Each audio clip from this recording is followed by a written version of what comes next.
นานมาแล้วมีเศรษฐีอยู่คนหนึ่งเป็นพ่อม่ายเมียตายเขามีลูกสาวตัวน้อยๆอยู่2 คน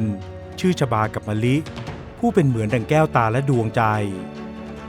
ต่อมาไม่นานเศรษฐีก็แต่งเมียใหม่เข้าบ้านเพื่อหวังให้นางได้มาดูแลลูกสาวทั้ง2 คนของเขาเมื่อแต่งงานกันใหม่ๆนางก็ดูเหมือนจะดูแลเอาใจใส่ทั้งชบาและมะลิเป็นอย่างดีทว่าเมื่อนางได้ให้กำเนิดลูกชายนางก็เปลี่ยนไปไม่อยากให้สมบัติของสามีตกมาถึงลูกสาวทั้ง2 คนนางอยากให้สมบัตินี้เป็นของลูกชายนางเพียงคนเดียวนางจึงวางแผนวางยาเศรษฐีทีละน้อยทีละน้อยจนกระทั่งเขาป่วยและตายไปในที่สุดจากนั้นนางก็ขับไล่ลูกสาวทั้ง2 คนของเศรษฐีให้ออกจากบ้านไปบ่าวไพร่ในเรือนก็ไม่มีใครกล้าขัดคำสั่งของนางหรือให้ความช่วยเหลือเด็กน้อยทั้ง2 คนเพราะทุกคนกลัวว่าจะถูกลงโทษและจะถูกไล่ออกจนไม่มีงานทำไม่มีข้าวกินทุกคนจึงทำได้เพียงแอบเอาอาหารใส่ย่ามให้และมองหนูน้อยทั้ง2สะพายย่ามใบน้อยๆเดินออกจากบ้านไปด้วยความเวทนาเท่านั้นชบาผู้เป็นพี่มีอายุมากกว่าคอยปลอบโยนน้องสาวอยู่ตลอดเวลาไม่ให้มีความหวาดกลัวใดๆโดยบอกว่าเธอจะคอยปกป้องน้องเองทั้งสองเดินทางรอนแรมกันไปเรื่อยๆอาศัยหลบหลังพุ่มไม้พักนอนตอนกลางคืนจนกระทั่งเข้าสู่เขตเมืองแห่งหนึ่งซึ่งมีตลาดขนาดใหญ่มีพ่อค้ามาทำการค้าขายมากมายทั้งพ่อค้าจากต่างบ้านต่างเมืองที่นำสินค้าบรรทุกเกวียนมาขายและเป็นพ่อค้าแม่ขายจากในเมืองแห่งนี้นี่เองผู้คนเดินจับจ่ายซื้อของกันหนาตาเด็กน้อยทั้งสองเดินหิ้วท้องที่กิ่วด้วยความหิวไปยืนด้อมๆมองๆที่ร้านขายขนมแต่พวกเธอไม่มีเงินซื้อจึงได้แต่มองอยู่อย่างนั้นเจ้าของร้านพอเห็นเด็กหน้าตาท่าทางมอมแมมมายืนเกะกะที่หน้าร้านก็ร้องไล่ให้ไปเสียเพราะกลัวว่าลูกค้าจะไม่กล้าเข้าร้านเมื่อเห็นเด็กทั้ง2 คนเด็กน้อยผู้พี่พาน้องเดินหลบออกมาจากร้านขายขนมหูก็แว่วได้ยินเสียงร้องเพลงอันแสนไพเราะดังมาเธอจึงพาน้องเดินไปหาเสียงนั้นหมายจะทำให้น้องลืมเรื่องความหิวเสียเมื่อเดินมาถึงต้นเสียงก็เห็นว่าเป็นหญิงขอทานคนหนึ่งหลังงองุ้มผิวพรรณตะปุ่มตะป่ำแต่เสียงของนางนั้นไพเราะอย่างที่สุดนางร้องเพลงเพื่อแลกกับเศษเงินที่มีผู้คนเดินผ่านไปผ่านมาโยนให้ลงในกะลาที่วางอยู่ข้างหน้าเด็กทั้ง2ยืนฟังอยู่ครู่หนึ่งหนูน้อยคนน้องก็ร้องบ่นออกมาว่าหิวจนทนแทบจะไม่ไหวแล้วอดทนหน่อยเถอะนะเดี๋ยวพี่จะพาเธอไปหาเศษอาหารจากหลังร้านขายข้าวดีไหมเพื่อจะมีอะไรที่เรา2 คนพอจะประทังหิวได้เด็กหญิงผู้พี่บอกกับน้องเมื่อขอทานหลังโค้งได้ฟังก็นึกสงสารจึงกวักมือเรียกเด็กหญิงทั้ง2 คนให้เดินเข้าไปหาและสอบถามว่าไปมาอย่างไรถึงได้มาเร่ร่อนกันเพียง2 คนอย่างนี้แม้หน้าตาและเนื้อตัวของเด็กน้อยจะดูมอมแมมทว่ายังพอมองออกว่าเป็นเด็กที่มีผิวพรรณดีทั้งการพูดจาก็ดูสุภาพไม่เหมือนกับเด็กเร่ร่อนทั่วไปพวกหนูเป็นใครกันหรือทำไมถึงได้ออกมาเร่ร่อนกันเพียงลำพังอย่างนี้ไม่กลัวอันตรายกันหรือไงเรา2 คนถูกแม่เลี้ยงไล่ออกจากบ้านจ้ะเดินเร่ร่อนกันมาหลายวันแล้วเห็นที่นี่เป็นตลาดใหญ่ก็คิดว่าพอจะหาอะไรกินกันได้บ้างขอทานได้ฟังอย่างนั้นก็นึกสงสารและกลัวว่าเด็กน้อยทั้ง2จะเป็นอันตรายถึงแม้เนื้อตัวจะดูมอมแมมแต่ก็ยังเป็นเด็กผู้หญิงหากปล่อยให้เร่ร่อนต่อไปก็อาจจะโดนรังแกได้นางจึงชวนทั้ง2 คนให้มาอยู่ด้วยกันกับนางข้าไม่รังเกียจที่ฉันมีหน้าตาและเนื้อตัวไม่น่าดูหนู2 คนมาอยู่กับฉันไหมฉันจะดูแลหนูทั้ง2เองชบาผู้พี่พอได้ยินอย่างนั้นก็ยกมือไหว้ขอบคุณหญิงขอทานแล้วหันไปถามน้องเมื่อมะลิผู้เป็นน้องพยักหน้าตกลงเธอจึงตกลงใจที่จะไปอยู่กับขอทานหลังโค้งทั้ง2ถอยตัวไปนั่งห่างจากขอทานเสียงไพเราะคนนี้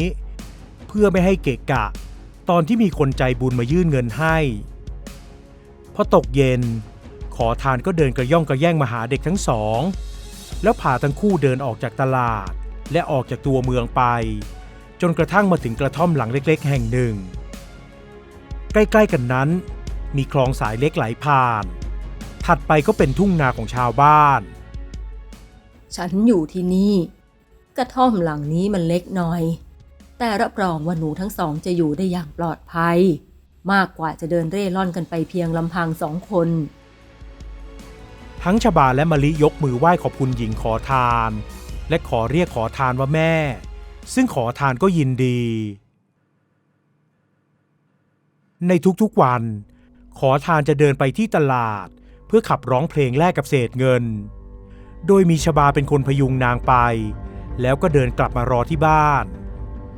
ตกเย็นขอทานก็จะหาซื้อของกินกลับมาที่บ้านเพื่อเลี้ยงดูเด็กทั้งสองชบาที่โตกว่าน้องเมื่ออยู่บ้านก็ไม่นิ่งดูดายช่วยปัดกวาดเช็ดถูจนบ้านสะอาดน่าอยู่แม้จะเป็นเพียงกระท่อมหลังเล็กๆก็ตามวันเวลาผ่านไป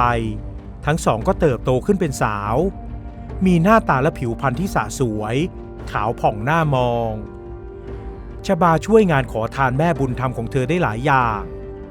หญิงสาวเป็นคนขยันไม่ชอบอยู่นิ่งจึงปลูกผักและเลี้ยงไก่เพื่อเอาไข่และผักไปขายที่ตลาด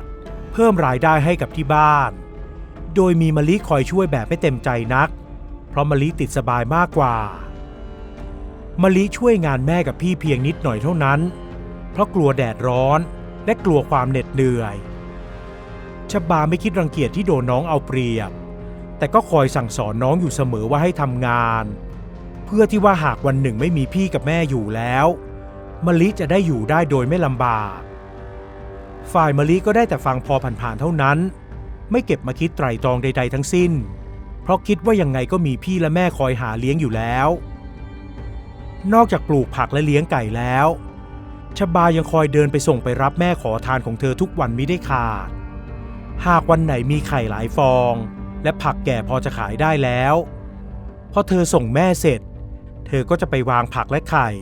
ขายให้กับผู้คนที่มาจับจ่ายซื้อของในตลาดหน้าตาอันสะสวยและผิวพรรณงามๆของชบาเริ่มเป็นที่ต้องตาต้องใจชายหนุ่มแถวนั้นจนนางขอทานเริ่มเป็นห่วงลูกสาวส่วนมะลินั้นเมื่อโตขึ้นก็เริ่มรู้สึกอับอายที่มีแม่บุญธรรมเป็นนางขอทานเท่าหน้าตาเนื้อตัวอัปลักษณ์อีกทั้งหลังก็งองุ้มเธอจึงไม่ค่อยออกจากบ้านไปไหนและหากออกไปเธอก็จะไม่เรียกนางขอทานว่าแม่ให้ใครได้ยินแล้ววันหนึ่งก็เกิดเหตุการณ์ที่นางขอทานกังวลขึ้นเมื่อตอนที่นางได้ยินกลุ่มชายชะกัน 3-4 คนที่มานั่งกินเหล้าในตลาดแอบกระซิบกระซาบพูดถึงชบากันว่าเศรษฐีต้องการตัวนางมาเป็นเมียน้อยมากแต่จะไม่ยอมลดตัวไปขอลูกสาวจากนางขอทานเท่าอย่างเด็ดขาดได้แต่สั่งให้ชายชะกันไปฉุดชบาให้ได้ในคืนนี้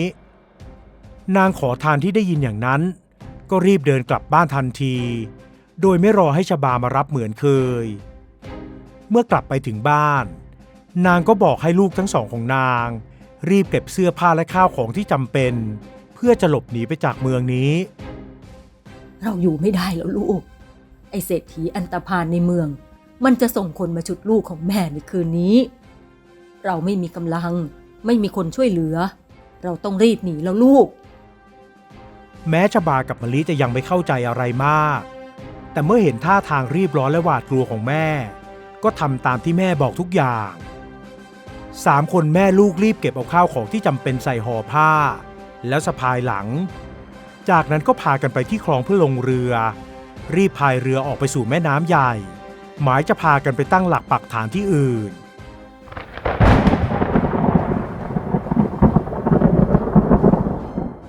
เมื่อพายเรือมาถึงแม่น้ำกว้างใหญ่ก็ปรากฏว่ามีเมฆฝนตั้งเขามาไม่นานนักก็เกิดเป็นลมพายุและสายฝนก็สาดกระหน่ำใส่ทั้ง3 คนอย่างไม่หยุดยั้งคลื่นลมในแม่น้ำก็พัดโหมอย่างแรงสายฝนตกหนาหนักจนมองไม่เห็นเบื้องหน้าและสุดท้ายเมื่อคลื่นโยนตัวขึ้นสูงจากแรงลมก็ซัดใส่เรือจนล่มอยู่กลางพายุนั่นเองแม่มะลิอยู่ที่ไหนกันชบาพยายามตะเกียกตะกายว่ายน้ำแล้วร้องตะโกนหาแม่กับน้อง แต่เสียงลมฝนนั้นดังกลบเสียงทุกอย่างจนหมดสิ้นเธอพยายามแหวกว่ายสายน้ำท่ามกลางพายุอยู่พักใหญ่จนกระทั่งหมดแรงและหมดสติไปหญิงสาวมารู้สึกตัวอีกครั้งก็เมื่อได้กลิ่นเหมือนยาหอมที่จมูกเมื่อลืมตาขึ้นก็พบหญิงสาว2 คนกำลังยื่นยาหอมให้เธอดมอยู่พอ2 คนนั้นเห็นว่าเธอฟื้นแล้วก็ร้องบอกกันด้วยความดีใจนางฟื้นแล้วนางฟื้นแล้วนางยังไม่ตายไปดูผู้หญิงอีกคนด้วยว่าฟื้นหรือยังเมื่อได้ยินคำพูดนั้นชบาก็รู้สึกดีใจที่ได้ยินว่ายังมีผู้หญิงอีกคนรอดมากับเธอจากนั้นหญิงสาวจึงสอบถามว่าผู้หญิงอีกคนนั้นเป็นหญิงสาวหรือคนแก่2 สาวชาวบ้านนั้นบอกว่าเป็นหญิงสาวชบาดีใจมากเพราะคิดว่าต้องเป็นมะลิน้องสาวของเธออย่างแน่นอนแต่เมื่อถามถึงหญิงแก่คนที่นั่นก็พากันสายหน้าบอกว่าไม่มีใครเจอหญิงแก่สักคนทำให้ชบาเสียใจมากและคิดว่าแม่ขอทานของเธอคงจะจากเธอไปแล้วอย่างแน่นอนเนื่องจากนางแก่มากแล้วและยังมีร่างกายที่ไม่สมบูรณ์อีกหากเจอลมพายุฝนแบบนั้นนางคงจะไม่รอดจากนั้นก็มีคนพามะลิมาพบกับเธอ2 คนพี่น้องกอดกันร้องไห้ด้วยความตื้นตันใจที่ต่างฝ่ายต่างรอดชีวิตแต่ก็เสียใจที่ต้องเสียแม่ไปหญิงสาวที่คอยดูแลเธอทั้ง2บอกเล่าให้ฟังว่าผู้ที่เจอพวกเธอก็คือเจ้าของเรือนแห่งนี้กับน้องชายของเขานั่นเองจากนั้นไม่นานชายหนุ่มเศรษฐีที่เป็นเจ้าของเรือนก็ได้มาพบกับทั้ง2 คนพี่น้องและบอกเล่าว่าพบเจอพวกเธอได้อย่างไรครั้นพอเขาเอ่ยปากถามถึงความเป็นมาเป็นไปว่าทำไมพวกเธอถึงถูกกระแสน้ำพัดมาแบบนั้นมะลิก็ชิงตอบเสียก่อนฉันกับพี่พายเรือจะไปต่างเมืองกันจ้ะแต่เรือก็เกิดมาล่มซะก่อนก็เลยเป็นอย่างที่พวกท่านเห็นนี่แหละจ้ะแล้วทำไมเธอถึงได้คิดจะไปหาญาติทั้งที่ฝนฟ้าตั้งเขามาแบบนั้นเล่าน้องชายของเศรษฐีเอ่ยถามเพราะเขารู้สึกสนใจเรื่องราวของ2 สาวพี่น้องเป็นอย่างมากโดยเฉพาะกับมะลิที่เขารู้สึกชื่นชอบในความสะสวยของเธอเรา2 คนถูกแม่เลี้ยงบังคับให้แต่งงานกับเศรษฐีที่แก่คราวพ่อนะจ๊ะหลังจากที่พ่อของเราตายเราก็เลยคิดจะหนีไปตายเอาดาบหน้าหากไม่เจอพวกท่านเรา2 คนพี่น้องก็คงจะตายไปแล้วเป็นแน่แท้ญาติมิตรที่ไหนก็ไม่มีกันแค่2 คนพอมะลิเล่าจบน้องชายของเศรษฐีก็ยิ่งสงสารเธอมากขึ้นไหนเธอก็ไม่มีญาติมิตรที่ไหนแล้วก็อยู่ด้วยกันเสียที่นี่เถอะนะน้องชายของเศรษฐีเอ่ยขึ้นโดยที่ยังไม่ได้ปรึกษากับพี่ชายเลยสักนิดทว่าเมื่อเขาเอ่ยปากไปแล้วเศรษฐีจึงต้องยอมตามนั้นเพราะตัวเขาเองก็รู้สึกถูกชะตากับชบาไม่น้อย2 สาวอาศัยอยู่ที่เรือนของเศรษฐีหนุ่มชบายังคงทำตัวเหมือนตอนที่อยู่กับแม่ขอทานคือไม่เคยหยุดนิ่งคอยช่วยหยิบจับทำนั่นทำนี่เสมอส่วนมะลิก็ทำบ้างเป็นบางครั้งเวลาที่น้องชายของเศรษฐีเดินมาหาเธอที่เรือนต่อมาไม่นานเศรษฐีก็ขอชบาแต่งงานและขอมะลิให้แต่งงานกับน้องชายของเขาพร้อมทั้งปลูกเรือนให้มะลิกับน้องชายของเขาหลังใหญ่โตสวยงามทั้งชบาและมะลิต่างอยู่ดีมีสุขในฐานะเมียของเศรษฐี2 คนพี่น้องอยู่มาวันหนึ่งบ่าวในเรือนได้ออกไปซื้ออาหารที่ตลาดและกลับมาเล่าถึงเรื่องที่ได้เจอในตลาดให้บ่าวทุกคนในเรือนฟังนั่นก็คือตอนนี้มีขอทานแก่คนหนึ่งมาร้องเพลงแลกเงินแลกข้าวแม้จะแก่และมีหน้าตาอัปลักษณ์แต่เสียงของนางนั้นไพเราะมากนอกจากร้องเพลงแล้วนางยังได้เที่ยวสอบถามและตามหาข่าวลูกสาวของนางทั้ง2 คนที่พลัดพรากจากกันด้วยมะลิแอบได้ยินเรื่องนี้ก็ตกใจกลัวว่าแม่ขอทานจะตามเธอมาถึงที่นี่เธอกลัวจะอับอายคนอื่นที่มีแม่บุญธรรมเป็นขอทานแถมหน้าตาก็น่าเกลียดน่ากลัวด้วยอีกทั้งยังกลัวว่าทุกคนจะรู้เรื่องที่เธอโกหกเอาไว้หญิงสาวจึงแอบไปที่ตลาดเพื่อดูว่าขอทานคนนั้นคือคนเดียวกับแม่บุญธรรมของเธอหรือไม่แล้วเธอก็พบว่าขอทานคนนั้นคือแม่ขอทานของเธอจริง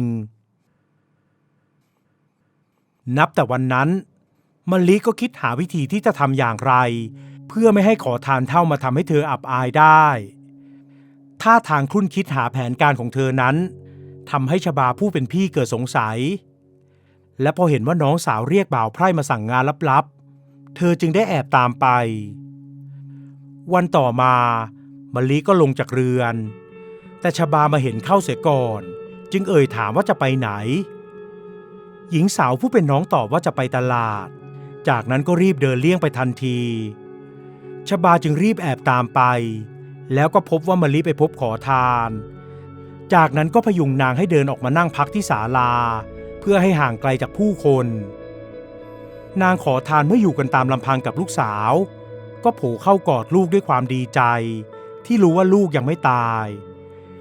นางไม่ได้รู้เลยว่าลูกสาวทำท่าทางรังเกียจไม่อยากได้อ้อมกอดของนางแต่พยายามเสแสร้งพูดว่ายินดี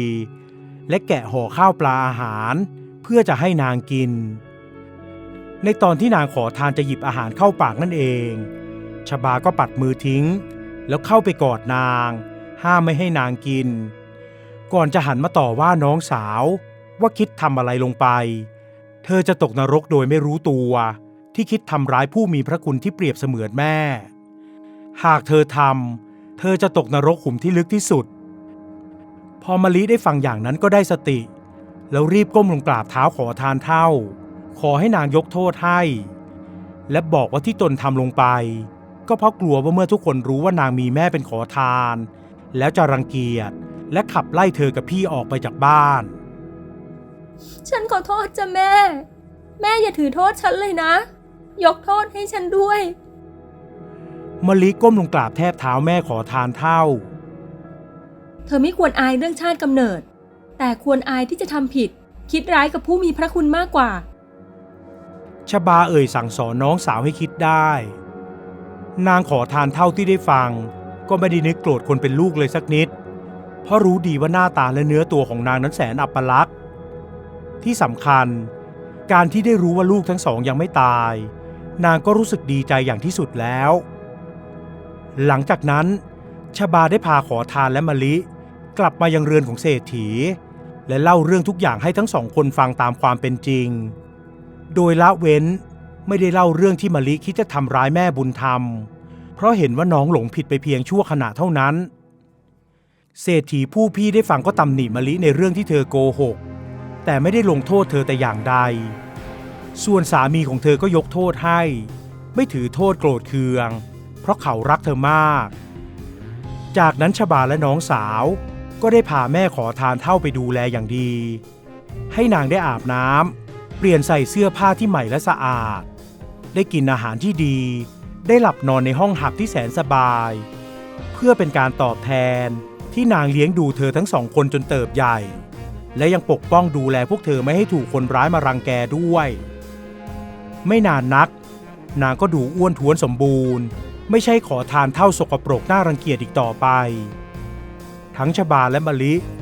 ต่างก็ได้ครองรักครองเรือนกับสามีของพวกเธออย่างมีความสุขเรื่อยมา